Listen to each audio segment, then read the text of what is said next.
O cemiterio marítimo de San Amaro conta con máis de 200 anos de vida que o afianzan como primeiro cemiterio civil galego. Está ademais incorporado á Asociación de Cemiterios Singulares e a Ruta de Cemiterios, ambos os dous a nivel europeo. A pesares de que na superficie do Camposanto relucen os condecoracións e as visitas turísticas, existe outro San Amaro, tan diferente como a descoñecido. Un San Amaro de misterios e lendas. Sumerxímonos no subsolo, nas entrañas deste cemiterio que mira ao mar.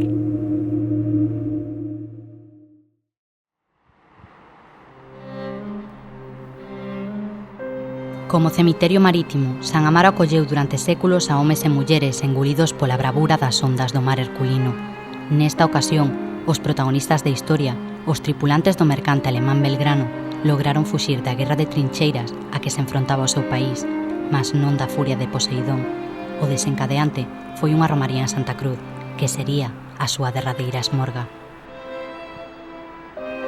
A desgraza que acontece no 1915 con 13, exactamente 12 persoas entre tripulantes, mariñeiros e tripulantes do buque Belgrano que morren afogados, porque un dos 13 que morren afogados é un mozo coruñés de 17 anos que ia pilotando a buceta en compañía do seu tío que os traslada dende Santa Cruz ata o propio Belgrano. Mariñeiros experimentados, mortos na boca da ría. E, sobre todo, as bágoas dunha nai que quería o seu fillo a salvo de todo mal. A lenda comezaba a ser escrita. Entre os afogados estaba o terceiro oficial do Belgrano, alemán, que tiña unha especial relación cunha moza garrida de Santa Cruz.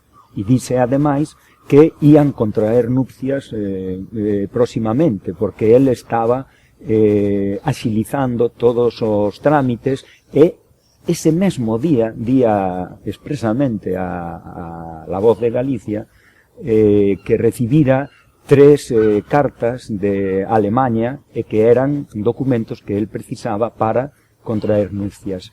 Ademais, hai outra circunstancia que acrecenta esta traxedia deste, creo que se chamaba Merman Biegel, que é o feito de que a nai del estaba moi contenta de que o seu fillo estivese retido aquí na cidade da Coruña, porque así non participaba na Primeira Guerra Mundial. Ao destino aínda lle quedaba guardada unha derradeira pincelada dramática. O capitán do Belgrano, Lutringhausen, moi querido en terras coruñesas, falecía 3 anos despois do mergullamento da buceta Nueva Emilia. Edward Lutringhausen preside o enterro que se produce aquí no cemiterio civil o día 30 de novembro de 1915 e despois el morre 3 anos despois, no 1918. Creo que morre dunhas febres, dunha enfermidade que ademais que por esas datas do 1918 se cobrou bastantes vítimas aquí na propia cidade. O mar tiña múltiples formas de atrapar as súas vítimas. No ano 1854 chegaba a Coruña, empurrado polo Gran Azul, un barco portador dun halo de morte, un barco que trouxo consigo o misterio mellor agochado de San Amaro. E era máis, os barcos tiñan que pasar sempre cando chegaban en época que había epidemias, sempre que chegaban a Porto, non podían atracar no Porto. Quedaban na bahía, neste caso, por exemplo, en Galicia, unha bahía moi socorrida, a Coruña, e ali iba o que se chamaba a Sanidade do Porto a ver se había ou non enfermos. E entón, iban nunha barca oficial, digamos, de sanidade, cos médicos, e obligaban a toda a xente do barco a poñerse na borda para velos desde eles sin aproximarse moito, para lles ver a cara, porque os coléricos, claro, coas diarreas e todo iso, estaban emaciados e tiñan un color de palla, un color, e detectábannos. O cólera morbo, esa enfermidade que non só ancorou barcos nos peiraos, senón que marcaría as vidas de moitas persoas e de lugares tan emblemáticos como este Camposanto.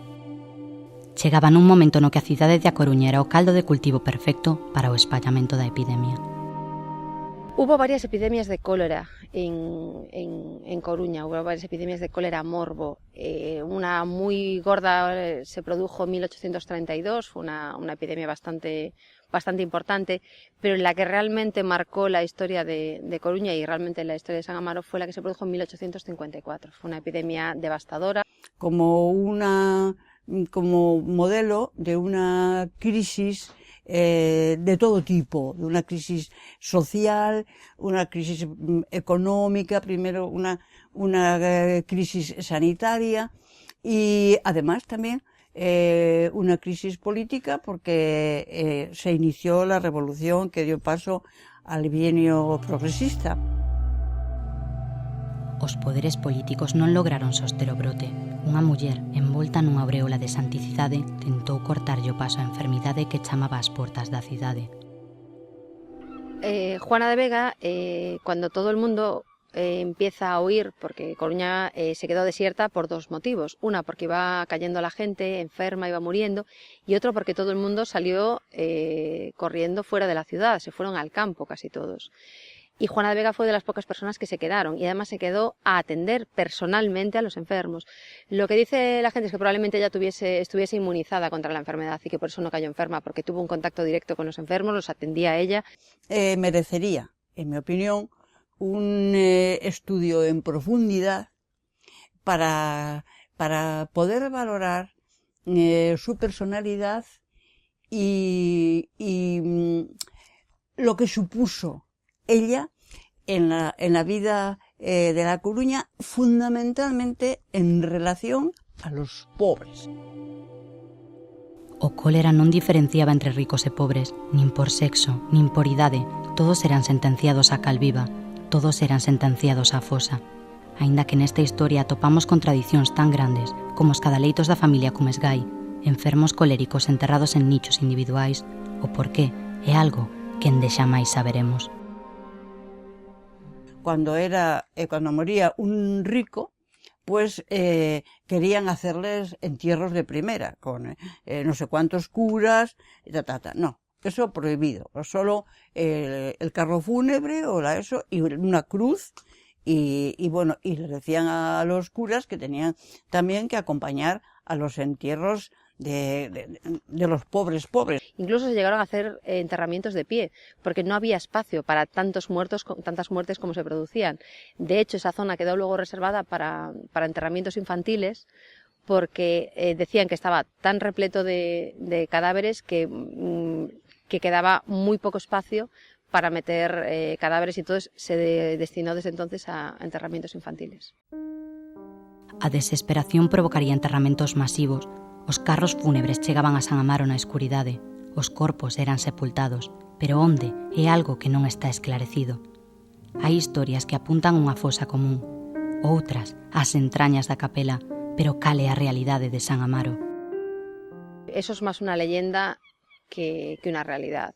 Hablando con arquitectos, la capilla se construye antes de que se produzca esa epidemia, se construye hacia los años 30 del siglo XIX, y la epidemia grande de cólera morbo se produce en 1854. Entonces la capilla ya estaba hecha cuando se produjeron esos enterramientos. No tiene sentido que una vez montado el cementerio haya enterramientos dentro de la capilla. Es verdad que en 1931 creo que fue, encontraron unos huesos en la zona de la capilla, pero es tan sencillo como que era la familia Queipo de Llano, que es la que donó el dinero para construir la capilla. Entonces estaba enterrado allí esa persona. Eran realmente os osos de Queipo de Llano? Hai máis cadáveres baixo a capela? Hai documentos que apuntan nunha única dirección. García Boedo, un mariñeiro coruñés, indica ao seu fillo Felicín onde reposan os restos da súa avoa. Luego una de tus tías te dirá dónde está el primero, pero la segunda no lo sabrá y voy a decírtelo. Tomasa murió cuando el cólera de 1854 y se halla sepultada precisamente debajo de una casilla o garita octogonal aislada que hay al entrar, a la izquierda, en el primer patio o departamento del cementerio, la cual se construyó mucho después de 1854, encima de la sepultura de los coléricos de entonces. no he encontrado nunca la referencia a una fosa común. Lo que sí es muy probable, porque claro, la cantidad de muertos, de cadáveres que llegaban al cementerio, o sea, no había tampoco, vamos a hablar de infraestructura, de enterradores, y yo me imagino que García Boedo sabía lo que decía. Independentemente da ubicación das fosas, houbo numerosas mortes, pero a historia tiña preparadas novas contradiccións, novas controversias. Porque hai que pensar que na Coruña morreron 10.000 personas, na cidade da Coruña. No se sabe muy bien todavía cuántos muertos trajo, oscilan entre 2.000, 5.000 y pico, no hay todavía cifras muy seguras de lo que pasó, pero calculan que pudo diezmar más o menos al 10% de una población que entonces era de 24.000 personas. Cifras difuminadas polo paso do tempo, maquilladas pola administración e incrementadas polo profundo descoñecemento que a cidade tiña da enfermidade. Fíxese que curioso que naquel tempo teño encontrado recomendacións feitas para os doentes nas que os médicos contradicían que se lles dera agua. De maneira que un individuo que está con deshidratación pavorosa polas diarreas coleriformes, se non se lle repón o líquido, morre absolutamente seco como unha pasa, diríamos, non? O rito da morte é sagrado para moitos, pero a situación fixo insostible toda a cerimonia. As campás das igrexas que chamaban a mortos serían silenciadas pola administración, chegando o seu enfrontamento a niveis insospeitados. As autoridades lo que querían era que non se enterase nadie. Entonces, prohibieron todo toque de campana. E prohibíronse non só os toques das campás para non asustar aos que podían entrar en enfermidade ou agravarse, sino que tamén se prohibiu o toque das campaíñas que iban levando o viático. Y la Iglesia ahí no hizo un papel, bueno, incluso desobedecieron en los días más álgidos de la crisis, porque se empeñaron en hacer unas rogativas. Rogativas que lle devolverían a calma a Coruña a finais do mes de novembro. Pero a realidade é que a población entrou en pánico. E no caso da Coruña, por exemplo, no 54, en setembro era tan horrible aquelo, morría tantísima xente, que é cando fan a rogativa pública levando a Virxe dos Dores, que é nese aspecto a padroeira protectora na cidade da Coruña, e levan a Virxe polas rúas en procesión buscando no sobrenatural, na axuda sobrenatural, a curación, o corte da epidemia. Dice la leyenda, como siempre, que la epidemia se terminó cuando sacan en procesión a Juan Nazareno, y que en esa procesión había una niña viendo la procesión que se quedó totalmente impactada, y que era Emilia Pardo Bazán. Si sacaron a la Virgen de los Dolores, se prohibió, porque decían que cómo iban a salir las masas en ese momento en el que contagiarse era muy probable. O Cristo Nazareno, a Virxe dos Dolores, o catolicismo erixese como salvador, mais as consecuencias da desgraza quedarían arraigadas na cidade durante décadas. La pobreza fue tremenda, y como os decía antes, los pobres eran tan numerosos en la ciudad que tenían que evacuarlos, o sea, mandarlos a su pueblo. Pero claro, allí les daba más vergüenza, porque claro, el cólera no solo afectó a la ciudad de La Coruña, sino a toda la provincia.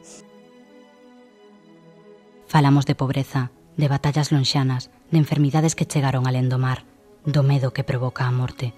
San Amaro é tamén berce daqueles que berraron pola liberdade dun pobo. O lápis do carpinteiro de Manuel Rivas xurdiu de inspiración dunha destas lápidas. Os irmáns Lixivia representan a loita contra a patronal tabacaleira. No lado oposto, algúns dos membros do exército mouro de Franco. O cemiterio civil, a recendeador, a polémica. Me encerraron en una sala solo, con 2 guardias a mi lado y 4 en los pasillos día y noche, y me sujetaron los pies con cadenas a los barrotes de la cama y las manos esposadas, no sacándome las esposas ni para comer. Así estuve 11 días. Allí desde el director...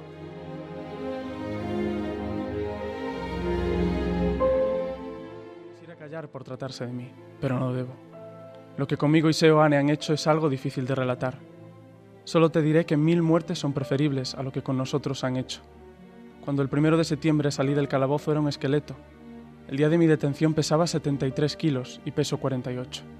Tengo el intestino y el estómago destrozados y los pulmones no cesan de vomitar sangre. Las manos, solo ahora con enorme dificultad, puedo coger una pluma. Xosé Gómez Galloso, intelectual, e Antonio Seoane Sánchez, guerrilleiro do Partido Comunista Español, foron apresados a 1 de xullo de 1948 polo réxime franquista. Unha delación puxo inicio ao seu calvario. As cartas son estremecedoras, son verdadeiramente arrepiantes, porque, sobre todo Gómez Galloso, aínda máis que Antonio Seoane, nunha das cartas fan unha descripción moi polo miúdo da tortura de que foron obxeto. Cumprida a sentencia, tan só queda o papel, as cartas, documentos atemporais que fan que os ecos das voces de Galloso e Seoane reverberen no interior dos muros deste camposanto. Voces que amosan unha fe inquebrantable na Paixoaria e no Partido Comunista. Ou non? As cartas de Galloso e Seoane, algunhas foron manipuladas polo partido. Bueno, porque a manipulación chega a todas partes, ás veces en diferido, como diría Cospedal. Que sucede?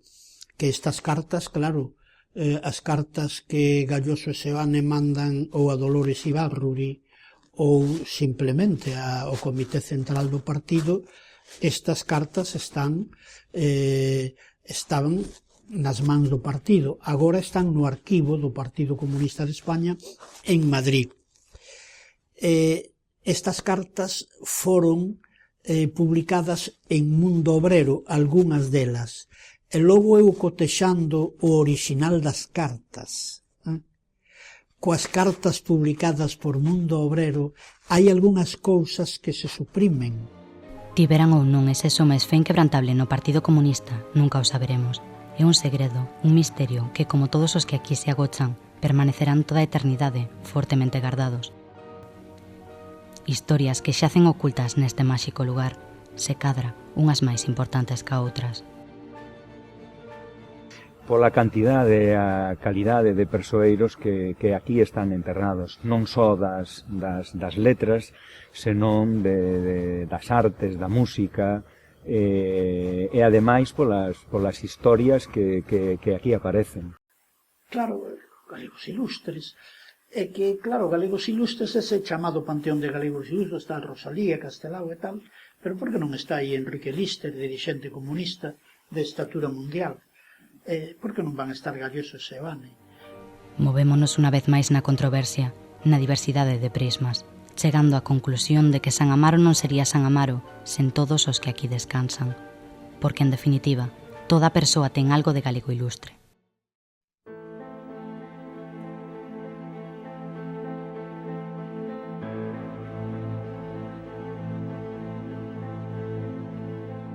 Mil e unha historias soterradas, escondidas entre lápidas, tentan en ocasión saír á luz.